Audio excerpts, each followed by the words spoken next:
Good morning to all. My name is Shivakshi Khandal and I have secured rank 3 in RAS 2018. So हम पहले मेरे background के बारे में बात कर लेते हैं। मैंने बीटेक किया है government women engineering college Ajmer से इलेक्ट्रॉनिक्स एंड कम्युनिकेशन इंजीनियरिंग में, एंड मेरी 10th एंड 12th भी जयपुर से ही हुई है, सेंट्रल एकेडमी अम्बावाड़ी से। मैं जयपुर में ही बॉर्न एंड ब्रॉटअप हूँ। हम बात करें इस पूरे प्रोसीजर की, तो ये पूरा एग्ज़ाम 3 पार्ट्स में डिवाइडेड है। सबसे पहले प्री, फिर मेंस और फिर इंटरव्यू। अगर हम प्री की स्ट्रेटजी की बात करें, सबसे पहले तो इस एग्ज़ाम की बेसिक रिक्वायरमेंट है कि आप पेशेंस रखें और स्ट्रेस फ्री रहें, साथ में अपनी फैमिली से बातें करते रहें, और कभी भी आपको कोई स्ट्रेस हो अपनी हॉबीज़ को परस्यू करें, अपनी फैमिली से बात करें, फ्रेंड्स से बात करें। हम प्री की बात करते हैं तो हमें प्री और मेंस दोनों की एक इंटीग्रेटेड प्रिपरेशन करनी चाहिए। प्री से 4 महीने पहले या 3 महीने पहले आप केवल प्री पर कंसंट्रेट करिए, क्योंकि जनरली ऐसा होता है, नोटिफिकेशन आउट होता है और उसके 4 महीने बाद प्री का एग्ज़ाम हो जाता है। तब आप मेंस की आंसर राइटिंग प्रैक्टिस को थोड़ा होल्ड कर सकते हैं। प्री की अगर हम बात करें तो इसमें फैक्ट्स के साथ में आजकल एनालिटिकल क्वेश्चंस भी ऐड होने लगे हैं, स्टेटमेंट बेस्ड क्वेश्चंस ऐड होने लगे हैं।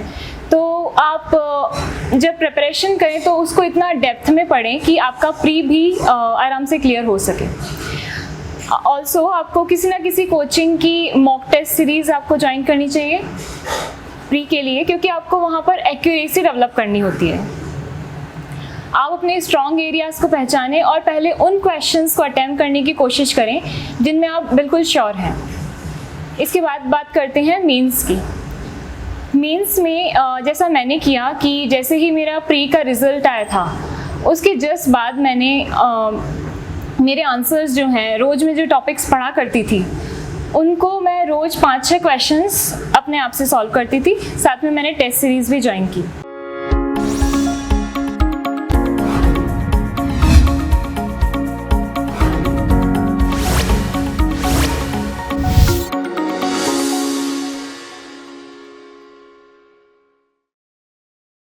मैं जब भी कुछ रीड करती थी तो उसको क्वेश्चन आंसर फॉर्मेट में बनाकर मेरे पास रेडी रखती थी। इससे ये हुआ कि जो हेजिटेशन होती है या आप नर्वस हो जाते हो सॉल्व करते समय, आपको दिमाग में चीज़ें याद नहीं रहती हैं, वो प्रॉब्लम मेरे साथ नहीं हुई।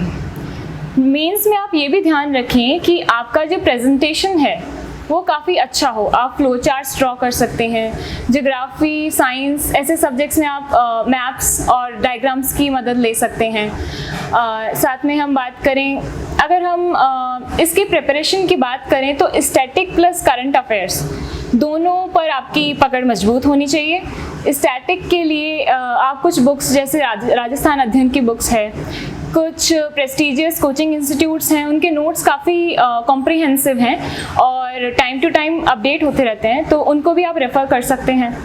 करंट अफेयर्स के लिए जैसा मैं किया करती थी कि मैं एक लोकल अखबार पढ़ती थी जिससे मुझे राजस्थान की खबरों के बारे में पता रहता था। इसी के साथ मैं एक बात और बताना चाहूँगी कि medium is not a barrier. आपको कोई भी मीडियम में जिसमें भी आप कंफर्टेबल हो, हिंदी या इंग्लिश, उसमें आंसर राइटिंग आप कर सकते हैं। मैं जब भी न्यूज़पेपर पढ़ती थी तो मैं साथ में उसके नोट्स बनाया करती थी, जो भी इशू चल रहा है या जिस पर भी कुछ फैक्ट्स की ज़रूरत पड़ सकती है, उनको मैं एक कॉपी में नोट डाउन करती रहती थी। अब बात करें मेंस में कौन कौन से सब्जेक्ट्स आते हैं, तो हमारे बेसिक सब्जेक्ट्स जो हैं हिस्ट्री, ज्योग्राफी, पॉलिटी, इकोनॉमी, इनके अलावा साइंस एंड टेक का पोर्शन रहता है और कुछ छोटे छोटे सब्जेक्ट्स रहते हैं जैसे सोशियोलॉजी है, मैनेजमेंट है, ऑडिटिंग एंड अकाउंटिंग है, इसके अलावा लॉ है, योगा एंड स्पोर्ट्स है।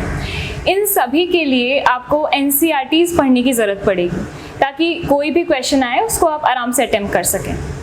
ये छोटे जो सब्जेक्ट्स होते हैं बेसिकली सिलेक्शन में ये हेल्प करते हैं और इनका प्री से कोई वास्ता नहीं है, तो इसलिए आप इसको मेंस के बाद भी कर सकते हैं। मेंस में 4 पेपर होते हैं। फर्स्ट पेपर में हिस्ट्री, इकोनॉमी और 3 छोटे subject sociology, management and auditing and accounting होता है। सेकेंड पेपर की हम बात करें तो इसमें एथिक्स, साइंस और ज्योग्राफी तीनों का पोर्शन होता है। थर्ड पेपर में polity, IR, public administration, law, psychology और योग एंड स्पोर्ट्स होता है। और फोर्थ पेपर हमारा हिंदी और इंग्लिश का होता है। हिंदी और इंग्लिश जैसे ही आपका प्री का एग्ज़ाम होता है उसके बाद आपको स्टार्ट कर देनी चाहिए। रोज़ आप हिंदी और इंग्लिश का 1 घंटा निकाल सकते हैं। साथ में हम बात करें बाकी सब्जेक्ट्स की, तो जैसा कि मैंने बताया आपको आंसर राइटिंग करनी पड़ेगी, टेस्ट सीरीज़ देनी पड़ेगी। हाँ, टेस्ट सीरीज़ का एक फ़ायदा ये है कि आप अपनी गलतियों को, अपनी वीकनेस को पहचान सकते हैं। आप जैसे ही कोई टेस्ट दें, उसका रिज़ल्ट आता है, अपनी कॉपी देखें कि आपकी गलतियाँ कहाँ कहाँ हैं, उनको एक दूसरी कॉपी में नोट डाउन करें और ये कोशिश करें कि नेक्स्ट टेस्ट में वो जो आपकी जो गलती है वो रिपीट ना हो। अब हम बात करते हैं एक बार इंटरव्यू की। इंटरव्यू के लिए मैंने बहुत से मॉक दिए थे और बहुत से कोचिंग से मॉक दिए थे।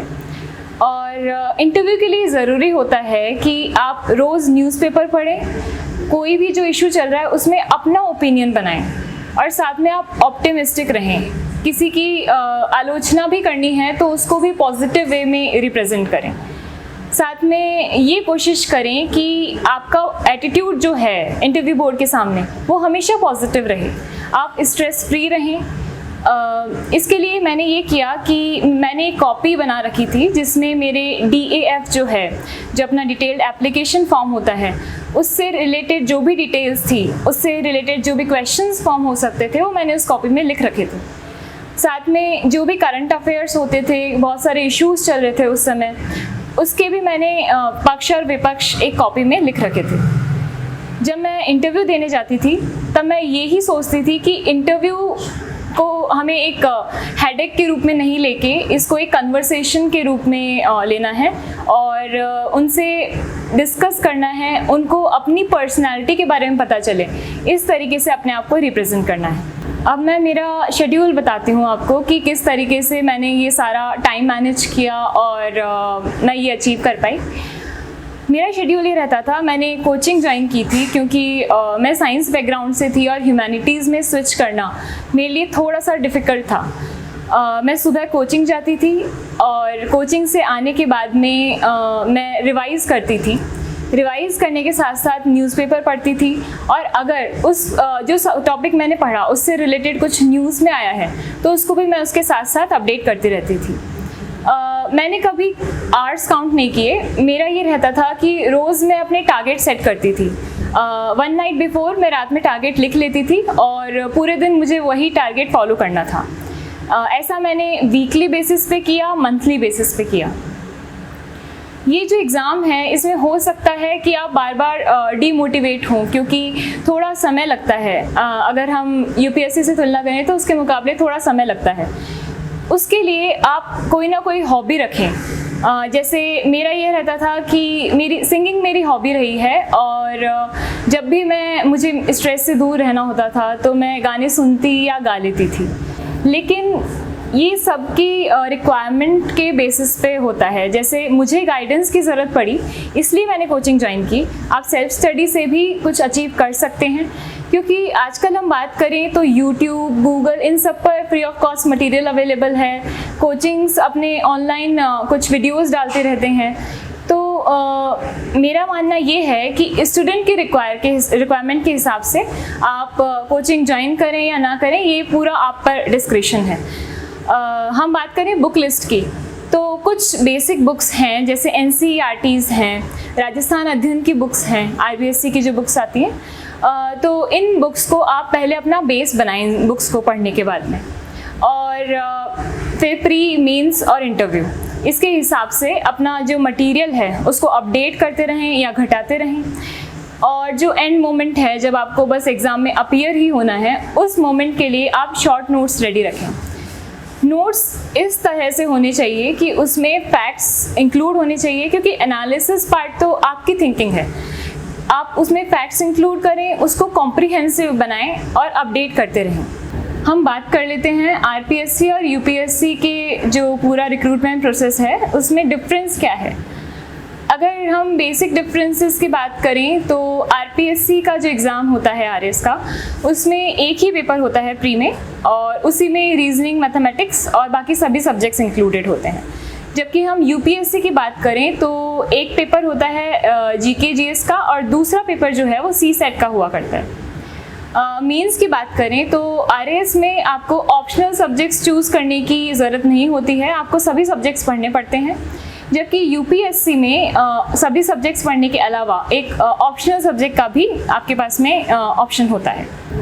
अगर हम इंटरव्यू प्रोसेस की बात करें दोनों की, तो यूपीएससी में जनरली देखा गया है कि एनालिटिकल क्वेश्चंस ज़्यादा से ज़्यादा पूछे जाते हैं, और आरएएस में ये फैक्ट्स प्लस एनालिटिकल क्वेश्चंस दोनों का मिक्सचर होता है। अगर मैं मेरे इंटरव्यू एक्सपीरियंस की बात करूं तो मेरा जो इंटरव्यू था वो श्रीमती मंजू शर्मा मैम के बोर्ड में था, और मुझसे कुछ ऐसे क्वेश्चंस पूछे गए जैसे सॉफ्ट पावर डिप्लोमेसी क्या है, इसमें इंडिया पाकिस्तान और इंडिया चाइना का क्या रिलेशन हो सकता है, क्या सॉफ्ट पावर डिप्लोमेसी के थ्रू इनसे रिलेशन सुधारे जा सकते हैं। इसके अलावा CAA NRC पर भी मेरी राय मांगी गई थी। मेरा जो बैकग्राउंड रहा है, मैंने अजमेर से ग्रेजुएशन की है, तो अजमेर पर भी मेरा इंटरव्यू चला। साथ में कुछ ऐसे टॉपिक्स जो उस समय चर्चा में थे, जैसे डिज़ाइनर बेबीज़ की चर्चा हुई थी, और कुछ फैक्चुअल क्वेश्चंस थे, जैसे इंडिया में स्टेट्स कितने हैं, नॉर्थ ईस्ट में कौन कौन से स्टेट्स आते हैं। ये ज़रूरी नहीं है कि आप सभी क्वेश्चंस के आंसर दें। कुछ फैक्चुअल क्वेश्चंस ऐसे होते हैं जिनके आप आंसर हो सकता है भूल गए हों या आप रिकॉल नहीं कर पा रहे हों। आप पोलाइटली उनको सॉरी बोल सकते हैं। बिल्कुल भी स्ट्रेस लेने की ज़रूरत नहीं है कि अगर आप कोई क्वेश्चन भूल गए तो अब नेक्स्ट इंटरव्यू कैसा जाएगा। ये सब कुछ ठीक है, क्योंकि आप एनसाइक्लोपीडिया नहीं हो सकते। आपको सभी चीज़ें याद रहे ऐसा ज़रूरी नहीं है।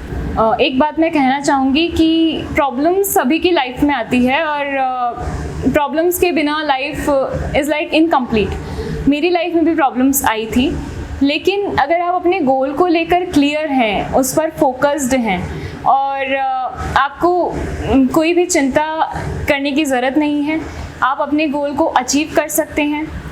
बस ज़रूरत इतनी है कि आप डिस्ट्रैक्शन से दूर रहें, जैसा मैंने किया कि मैंने सोशल मीडिया प्लेटफॉर्म्स को यूज़ करना बिल्कुल बंद कर दिया था। लेकिन मैंने ये भी देखा है कि कुछ एस्पिरेंट्स जो हैं वो सोशल मीडिया का यूज़ करते हुए भी कुछ अचीव कर लेते हैं। ये टोटली आप पर डिपेंड करता है कि आप किस तरीके से अपने आप को मैनेज कर रहे हैं। मेरा सीन ये था कि मैं कंट्रोल नहीं कर पाती थी, तो मैंने बिल्कुल इनसे दूरी बना ली थी। साथ में मैं ये एग्ज़ाम दे रही हूँ या इसकी तैयारी कर रही हूँ, ये मैंने बहुत कम लोगों को बता रखा था। केवल मेरे पेरेंट्स को पता था और कुछ फ्रेंड्स को पता था। तो सभी एस्पिरेंट्स को मैं ये मैसेज देना चाहूँगी कि अभी RS 2021 भी आने वाली है। आप अपनी तैयारियों में जुट जाइए। साथ में अपने गोल को क्लियर रखें कि आप ऐसा क्यों करना चाहते हैं, क्योंकि आप जब भी डीमोटिवेट होंगे तो ये मोटिवेशन ही आपकी हेल्प करेगा आगे जाने में। कि सबके अपने अपने रीज़न्स होते हैं, आपके भी कुछ रीज़न होंगे। आप किसी को ब्लाइंडली फॉलो मत कीजिए, अपनी स्ट्रैटेजी खुद बनाइए। हो सकता है मैंने जो स्ट्रैटेजी बनाई वो किसी के लिए उपयुक्त हो और उपयुक्त ना भी हो। आप अपनी स्ट्रैटेजी खुद बनाएं और उस पर काम करें। कंसिस्टेंसी मेंटेन करें। जैसे मैं ज़्यादा आवर्स नहीं बैठ पाती थी, लेकिन मैं रोज़ पढ़ा करती थी, और जो मेरा शेड्यूल होता था वो रोज़ मैं वैसा ही रखती थी। कंसिस्टेंसी मेंटेन करें। आप 3 से 4 घंटे रोज़ पढ़ते हैं तो उतना रोज़ पढ़ें। ब्रेक भी ले सकते हैं, लेकिन ऐसा ना करें कि आपने एक दिन बहुत अच्छे से पढ़ाई कर ली और अगले दिन आप बिल्कुल पस्त हो गए। लास्ट में मैं इतना कहना चाहूँगी कि एक्सक्यूज़ेस ज़िंदगी में कभी नहीं होने चाहिए। आप अगर अपने हार्डवर्क को करने में एक्सक्यूज़ देते रहेंगे, प्रोक्रेस्टिनेट करते रहेंगे, तो आप अपने गोल को अचीव नहीं कर पाएंगे, क्योंकि बहुत सी कठिनाइयाँ आती है। हो सकता है तब आपका समय ख़राब हो। आप रोज़ अपने समय को उसी तरीके से डिवोट करें, और ये भी रखें कि कोई प्रॉब्लम आए तो उस समय भी आप प्रिपेयर्ड रहें। Thank you DKT team.